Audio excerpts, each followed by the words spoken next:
Number 6, impact over numbers. I want you to get this because today's world, social media is numbers, numbers, numbers, numbers. Impact over numbers. As we talked about before, numbers show growth, right? Numbers show where you're at. That's cool.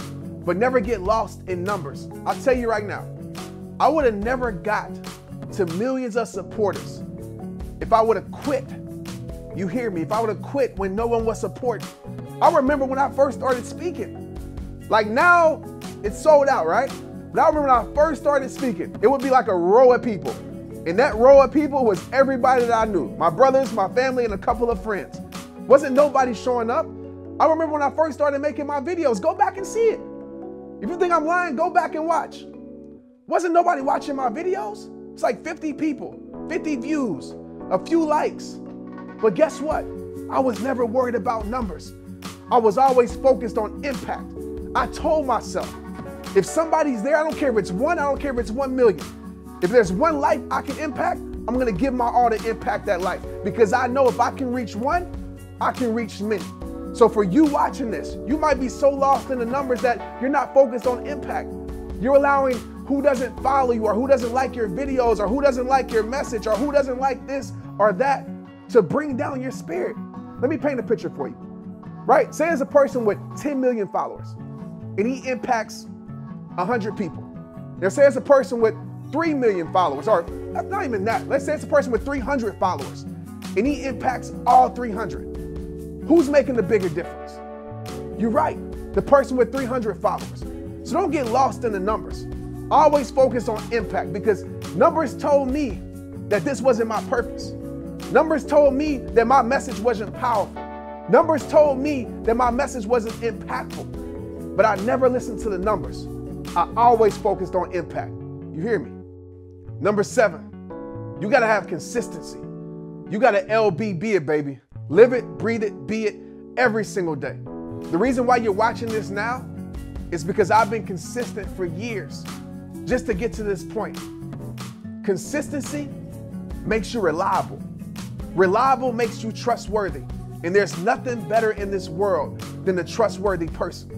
The problem is that too many people come with an on and off switch. They don't know who they want to be. 1 minute is this, 1 minute is that. It's like they're a chameleon. Whatever their environment is, that's what they change to.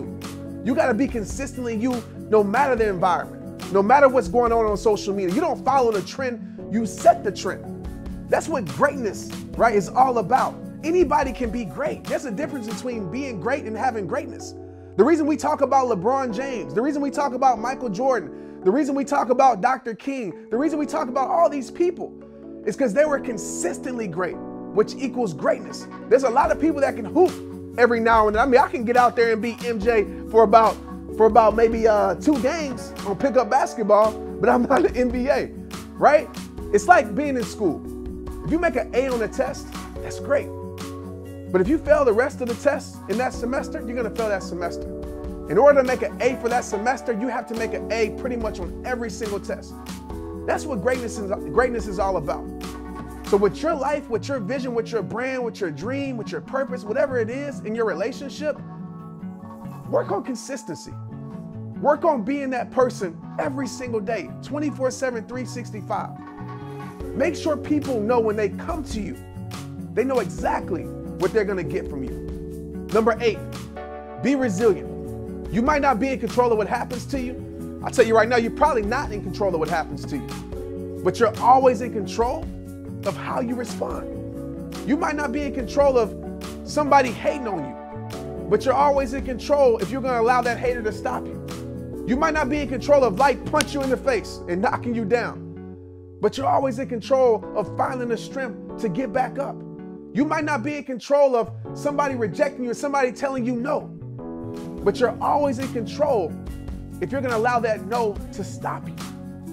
Every single day, and I want you to feel this and understand this because I get so many messages and say, Trent, my life is this, somebody left my life, they won't give me a chance, they won't give me an opportunity. I get it, but that's life. That's gonna happen. Disappointments are gonna happen.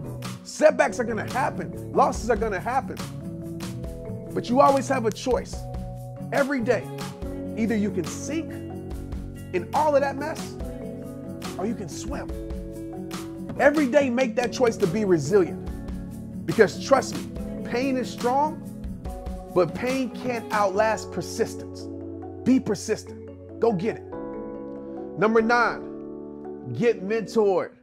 Get mentored. Get around somebody, okay, that is at where you want to be. People say experience is the best teacher. That's a lie. Don't believe that. Experience is not the best teacher. Learning from somebody else's experience is the best teacher. Why in the heck would you want to put yourself through something if you don't have to go through it? If there's a better way to do something, wouldn't you want to learn? Because I'm going to tell you something, a lot of people think that they're too good to ask, right? We walk up with our pride and we walk up with our nose in the air and we want to act like we're the best at everything. I'm going to tell you something right now, if you have that mentality, pride will kill your dreams. Ego will kill your progression. The day you start to think that you know it all, I promise you, that's the day you start to lose it all.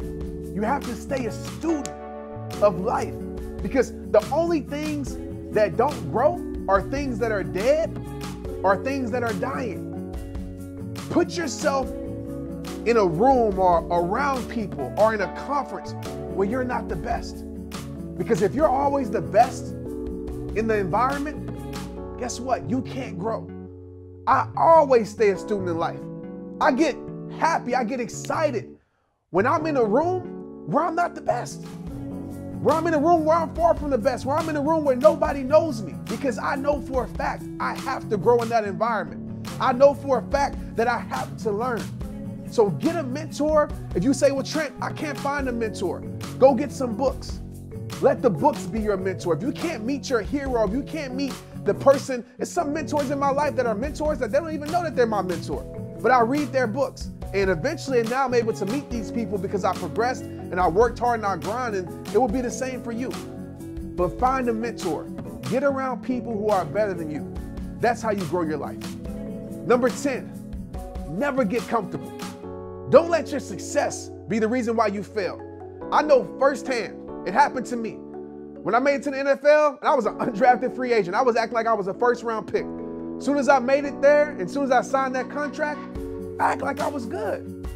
I started falling in love with the wrong things, with the fame, with the money, with the parties. And I fell off and I got cut. I stopped putting in the work that got me there once I got there. I fell in love with the lifestyle more than the why that got me that lifestyle. And you see it so much these days. As soon as people reach their goal, right? They reach their peak, they stop working. That's why I try to tell people that forget goals. Goals are something that you reach. And I'm not saying you can't have goals, but I want to change your mindset right now. Goals are something that you reach. Standards are something that you live by. So just imagine if I took away the goal of making it to the NFL, but I kept the standard of working hard. I kept the standard of bettering myself as a wide receiver. And so now I understand that. I've reached a lot of my goals with rehab time and what I'm doing now. But goals and accomplishments are good. I pat myself on the back, but I have a standard now of values. I have a standard of integrity. I have a standard of how I live my life, that I'm gonna live the rest of my life. And that's what you have to do, because outside of your comfort zone is where change takes place. So if you're comfortable, that means you're not growing. And the last time I checked, things that don't grow are dead or they're dying. You know, we live in a world right now, in a generation of entitlement, right? We feel like we deserve something just because we deserve it. It's like me saying, I want a car, so I deserve to have a car. No, I have to work for that car.